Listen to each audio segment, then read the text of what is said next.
she loses her cool, enticing Pretzel Jack to go after Tom and Sarah. Sarah gets stabbed in her leg before Tom flees with her, people and Jill upside and down. Ian What it is, guys? It's your boy BlastphamousHD. Now you guys sent the video to me called "Her Imaginary Friend Comes to Life, but he exterminates everybody who bullies her." Sounds like a good thing. We gonna see if it actually is. Let's do this. The episode opens with Tom and Jill, a newlywed couple, celebrating their new life in Tom's childhood home. A gift from Tom's mother over a couple of drinks and sushi.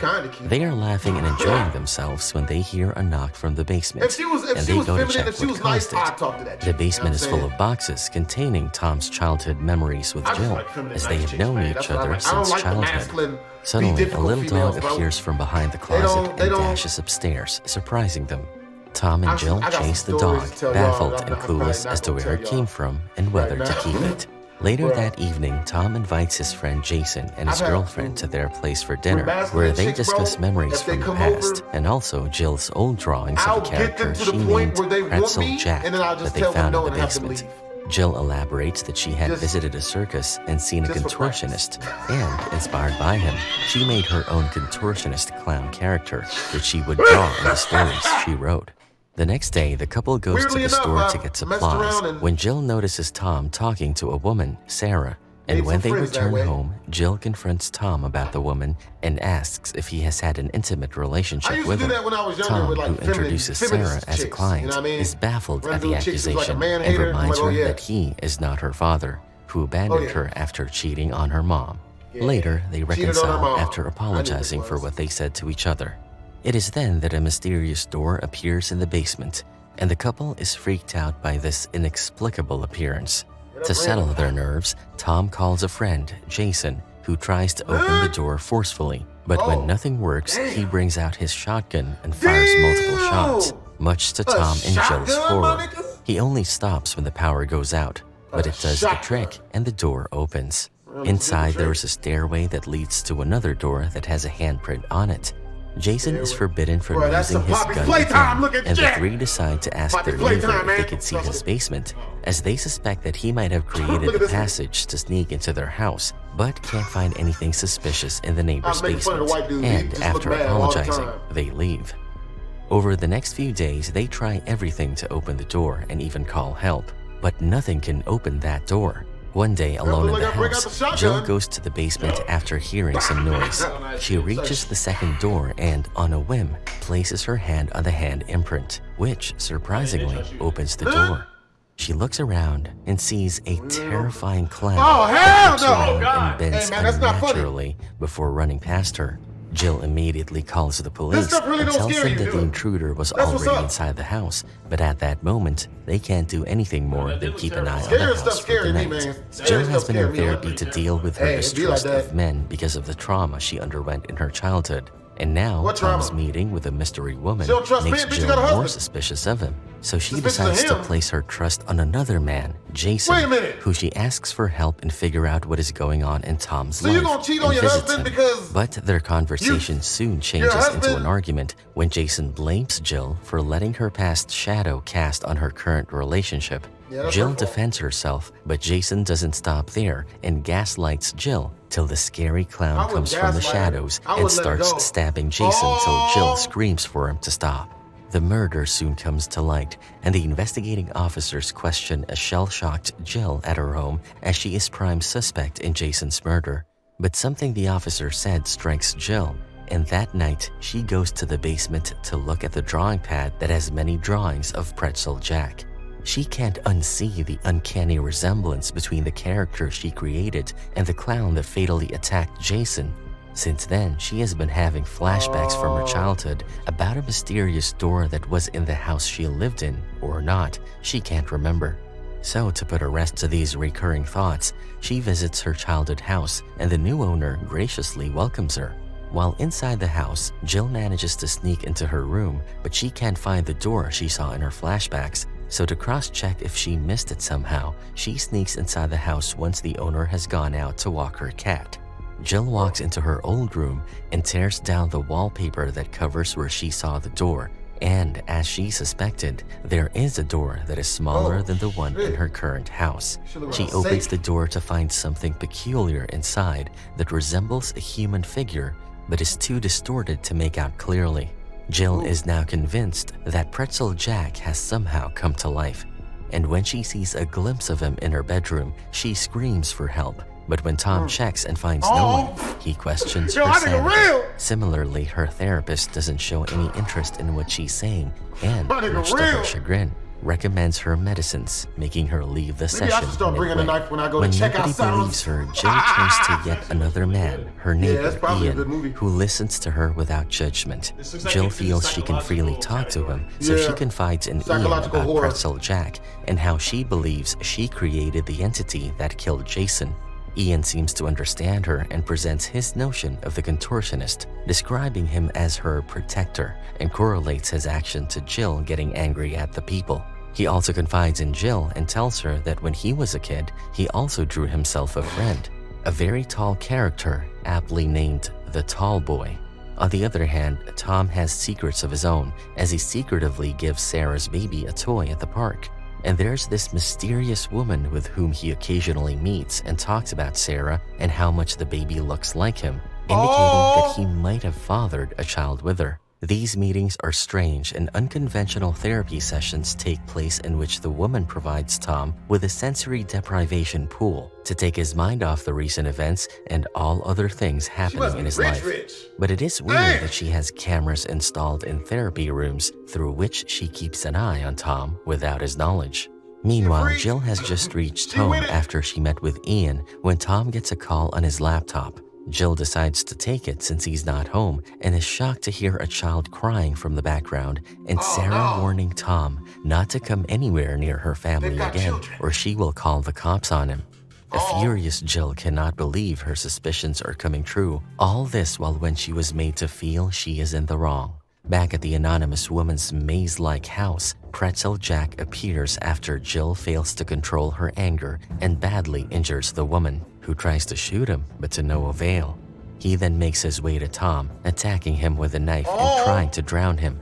Tom fights back but gets stabbed in his chest while tackling the contortionist. The badly injured woman has some strength left and she fires at Pretzel Jack, allowing Tom to run.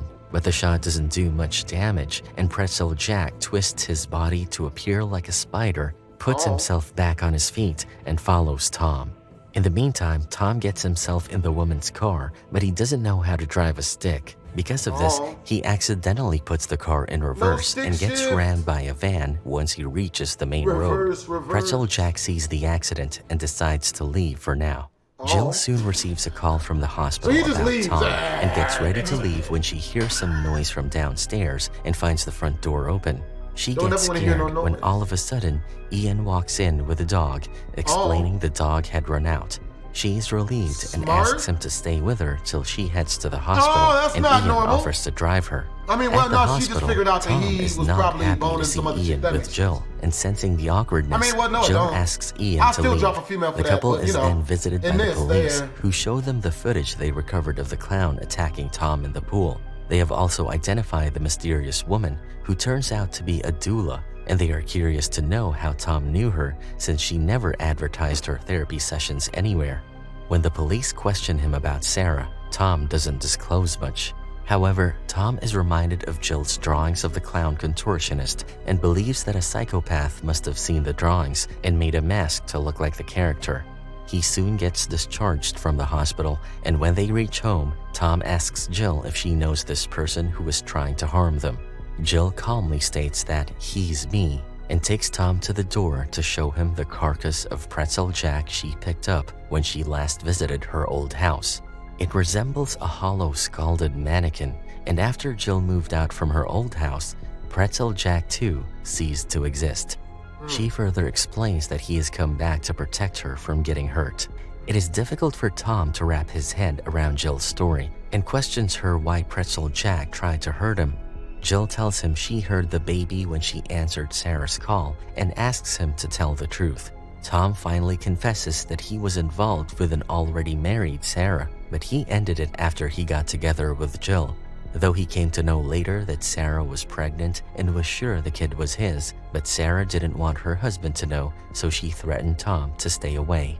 Jill is beyond furious at such a betrayal, and her mood alerts Pretzel Jack, who is sleeping under somebody's patio, and he soon puts his limbs in place before stomping to Jill's house. By the time he reaches the house, he sees Jill and Tom leave in their car.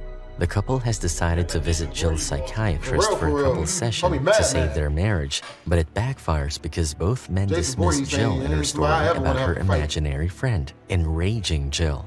She tells them that Pretzel Jack is coming as the light flickers, but the doctor is confident nothing will happen until Pretzel Jack crawls inside through the window and kills the doctor in front of Jill and Tom. The couple dash out of the building and hop into Ian's truck, who is surprisingly waiting for them at the entrance. Pretzel Jack chases them for quite some time before they lose him, and Tom looks at Jill in utter disbelief. They all go to Ian's home, and she asks for a method to destroy him, to which Ian paints a gruesome picture of destroying every part of Pretzel Jack to get rid of him, but also shares a different approach, which is to live with it and control it. Now that they know Pretzel Jack is real and Jill's creation, Ian suggests they lure him out to trap him and then learn to control him. But for that, she will have to go through emotional turmoil. They sit in the empty room behind the dream door, and as Jill's feelings and emotions get skinned, Pretzel Jack's pace increases as he makes his way to their house. Tom walks outside the room, but stops when he sees Pretzel Jack at the edge of the stairs. Just then, Jill's phone rings, and she picks it up to find it is her dad. Pretzel Jack suddenly charges towards Tom, but runs past him into the room where he sees Jill, who is now calm and performs some moves to impress her. Jill smiles as she looks at Pretzel Jack, and he takes her in an embrace, making her feel safe and happy. At that moment, Sarah's voice can be heard from upstairs calling out to Tom. Tom quickly makes his way up and opens the door for her. Jill and Ian also head upstairs, but when Jill sees Sarah outside with Tom arguing, she loses her cool, enticing Pretzel Jack to go after Tom and Sarah. Sarah gets stabbed in her leg before Tom flees with her, and Jill and Ian tail them. While trying to save themselves, Sarah and Tom also try to sort things out, and Tom finds out that the child is not his after Sarah got the DNA tests done. So to tell him that, she came to his house that evening. They enter a gymnasium, and Tom hides an injured Sarah in a room while he tries to lure away Pretzel Jack. Soon, a chase ensues, and they end up in the swimming pool area where Pretzel Jack tries to drown Tom yet again. Ian and Jill also reach there, and Jill panics, seeing her husband in danger because of her imaginary friend. However, Ian tries to calm her down and asks her to concentrate on him so he can guide her to control Pretzel Jack. Once she gets control of Pretzel Jack, she frees Tom first, and then Ian helps her crush her creation using her mind. And that ends up with Pretzel Jack exploding into white dust underwater. Simultaneously, Jill and Ian fall to the floor, and Jill's ear bleeds.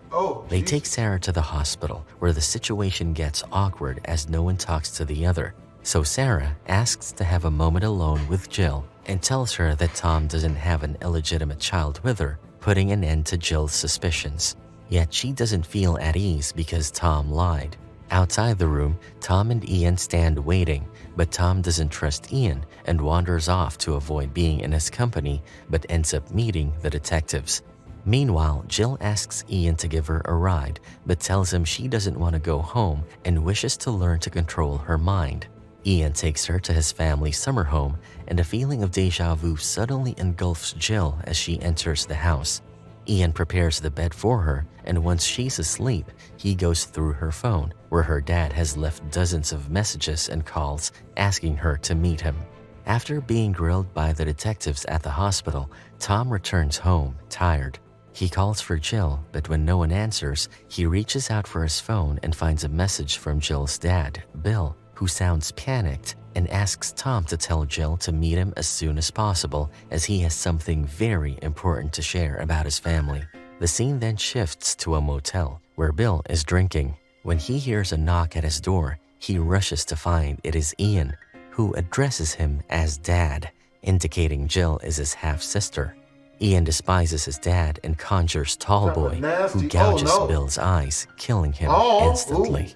Moments later, Tom reaches the address Bill had mentioned in his voicemail and sees Ian leaving the same motel.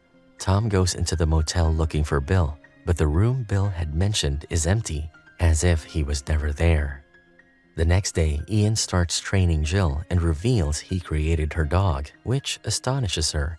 After finding her phone smashed, she can't shake an inexplicable feeling and steps out of the house for some fresh air.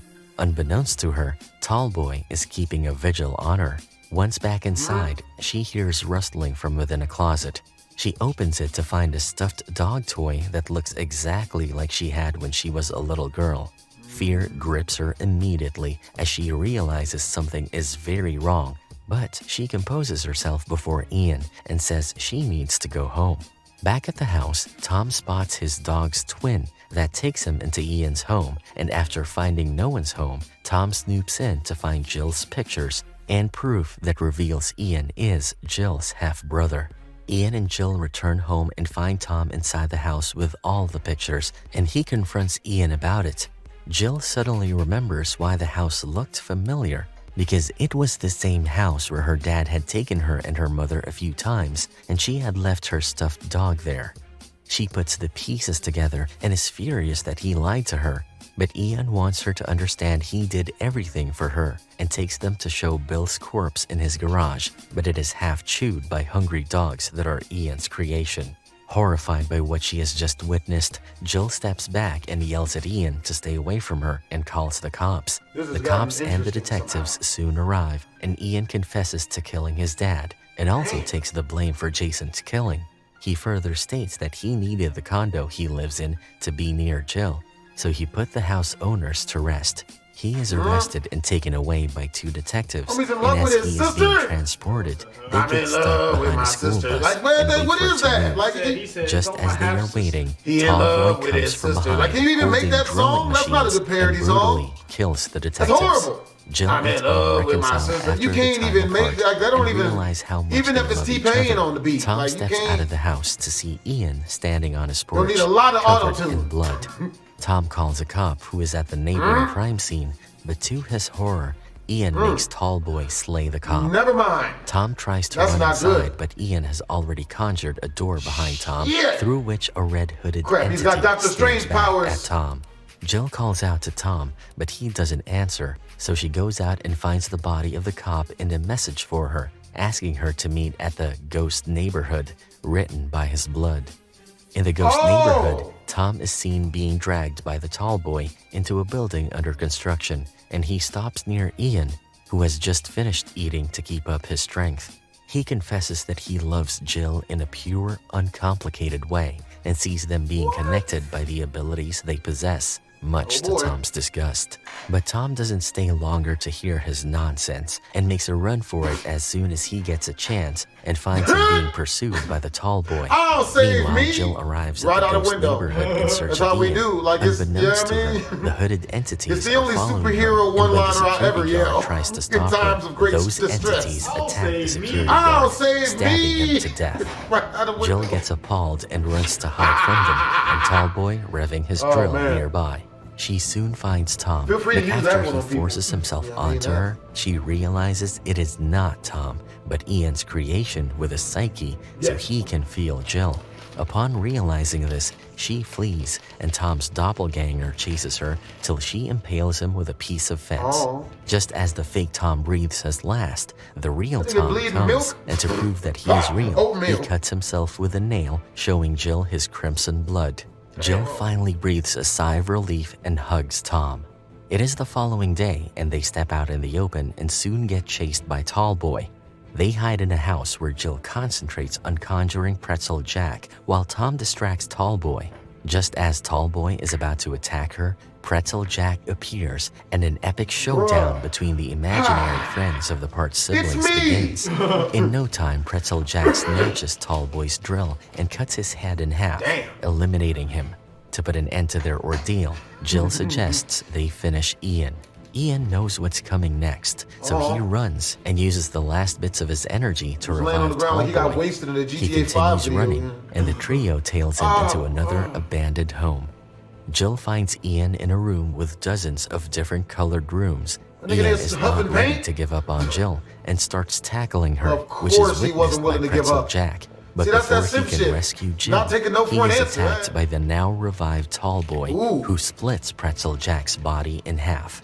Soon after, Tom reaches there, and the couple stabs Ian in his heart. Tallboy runs towards them to stop them from hurting his creator, but he accidentally pierces Ian's body with his drill as Jill and Tom jump out of the way. Ian suffers a lot before he dies, making Tallboy and all the doors vanish. Sometime later, we see Jill and Tom are parents to a beautiful baby who has inherited Jill's ability and can conjure entities. A baby that can conjure entities? Anytime. No, thank you. I am good. Only if it's to help him get his chores done. I hope you guys enjoyed the video. You know what I'm saying? That was actually a lot more interesting than I thought it would be. Make sure to comment, like, and subscribe. It's your boy BlastphamousHD. Twists.